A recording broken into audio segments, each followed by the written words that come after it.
Hi, welcome to week 3. This is podcast 5. We're going to be talking about the presidency.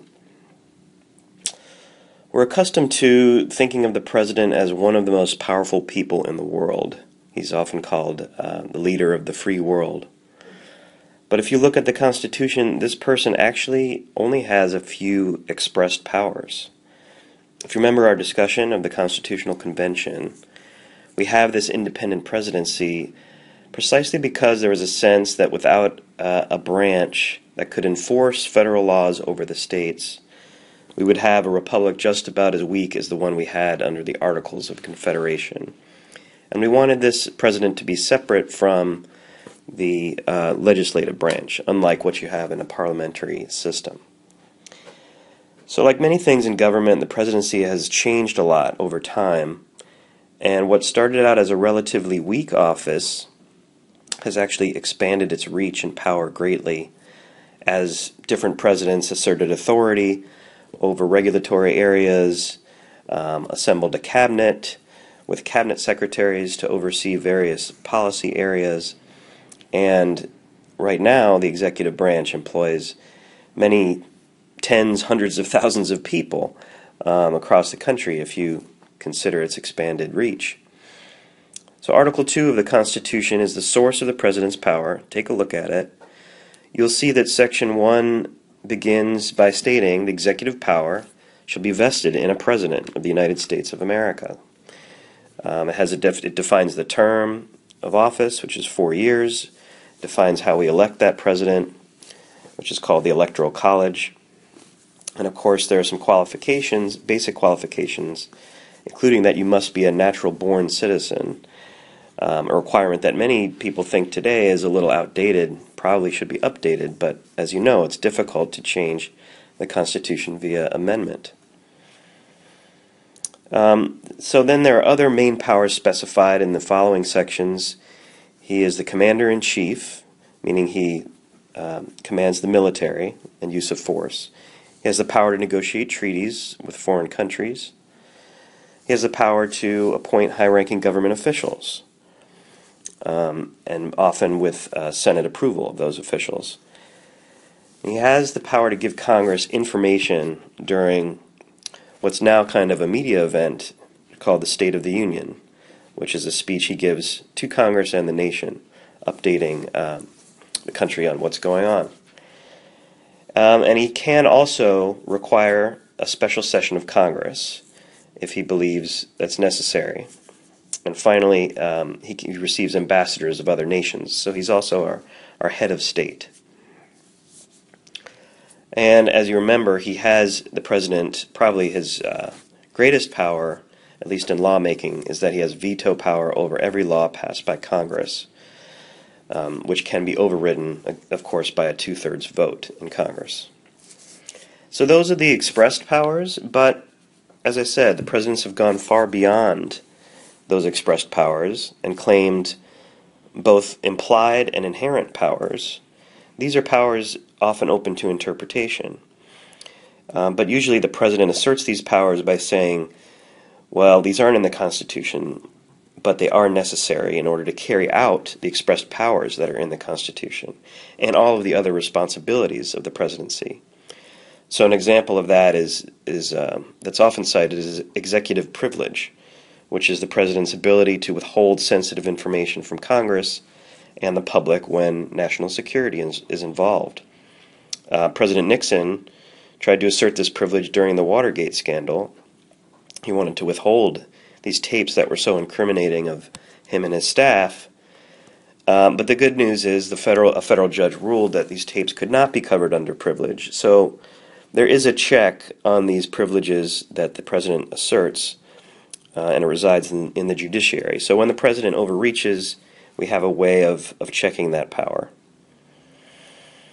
So most of you have grown up believing that the president is perhaps more powerful than any other branch of government. But if you look closely at how the government operates on a day-to-day basis, he's actually quite limited in what he can accomplish. And, some of you have witnessed this by being disappointed that President Obama, who came into office in 2008 with a very bold agenda, And this message of hope and optimism that he laid out in his campaign, well, he's been largely ineffective in getting that agenda through. But as I've mentioned before, under divided government, when a different party controls different branches of government, the president really has a hard time brokering compromise and getting the other party that controls Congress, in this case the Republicans, to affirm his agenda. Okay, so a few quick examples on how a president's power might be limited in the day-to-day. I mentioned the president can put forth this agenda, usually in the State of the Union speech. It's widely televised. But of course, the shape of that agenda ends up being determined by Congress. He can be blocked in his legislative goals simply if the Speaker of the House disagrees with him, which he does quite often at the moment. The president can command military forces, but of course Congress is the only one that has the power to declare war. So often the president feels it's necessary, if he's going to move troops into combat, to try to get congressional authorization for that. Even though in the Constitution, nothing there says that he has to do that. The president's also the head of the executive branch departments and agencies, but this is one of those shared powers or concurrent powers with Congress. Congress has to provide the authorization and funding for those executive departments, and sometimes it's called the power of the purse string, meaning the power to give or withhold funds has a direct effect on how effective the executive branch can be. So we still have checks on this power, and the president may seem to have a lot of expressed powers, but those are often limited by Congress. There's an old term that you might have heard. It's associated with Theodore Roosevelt, one of our early 20th century presidents, called the bully pulpit. And that just means that the president has this unique power of being the person that everyone is listening to. And, pretty much any words that come out of the president's mouth at any given time are reported on. And so maybe this is his greatest power of all, something that's not written down anywhere.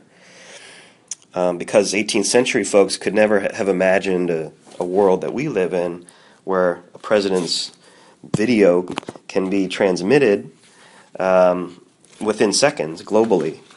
So the president may be limited in some of his powers, but the power to communicate effectively, I think, is one of the greatest powers of all, especially in the age of television and the internet. And so, you might want to consider, when we consider who are the most effective presidents, especially in the last 50 years, we often go to those who were the best communicators. President Reagan, in fact, had a nickname they called him the Great Communicator, because he really had a way of expressing hope and optimism and some American ideals that spoke to everybody. So even if you look at his legislative record and depending on which side of the aisle you're on, you think it's good or bad, there can be no disagreement that he was a great communicator, and that those presidents that are able to communicate their agendas often wield the greatest power. So a few things to ponder about the presidency itself. First, are we afraid that the president has actually expanded his powers too much, and that the bureaucracy that he uses to enforce it, we're going to talk about bureaucracy in the next podcast, has that become too overreaching? So where are you going to draw the line on presidential powers? And do we have enough checks on that power?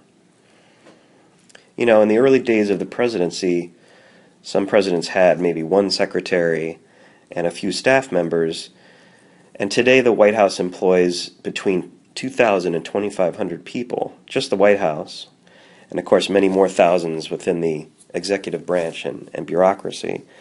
And we spent $300 to $400 million just on the White House's operations and those employees. So I guess something to ponder is there an end to this expansion in presidential power? And how do we accomplish that if we want that? I'd also like you to look at the Electoral College and understand how it works. We elect presidents mostly based on who wins the popular vote of each state. With a few exceptions, some states split their electoral votes, but most give all their electoral votes, which are the number of representatives and senators they have, they give them all to the person who wins the popular vote in the state. We don't elect presidents based on the popular vote of the nation as a whole. And a lot of people think that's quite an undemocratic institution that we have written into our Constitution. One of the effects is that during a campaign, there are actually only a few states that have a large number of electoral votes and that often go one way or another to one party or another in an election. We call them swing states. And it's really only the people who live in those states that get attention during a presidential campaign or a presidential primary campaign. You know, the biggest example of that is Iowa and New Hampshire, who normally we wouldn't think of as large or influential states. They have a great deal of influence, being the first states in the primaries during a presidential campaign. So I'd like you to think about whether the Electoral College is an outdated way of electing the president and how we might change that. Thanks, and I'll see you next time.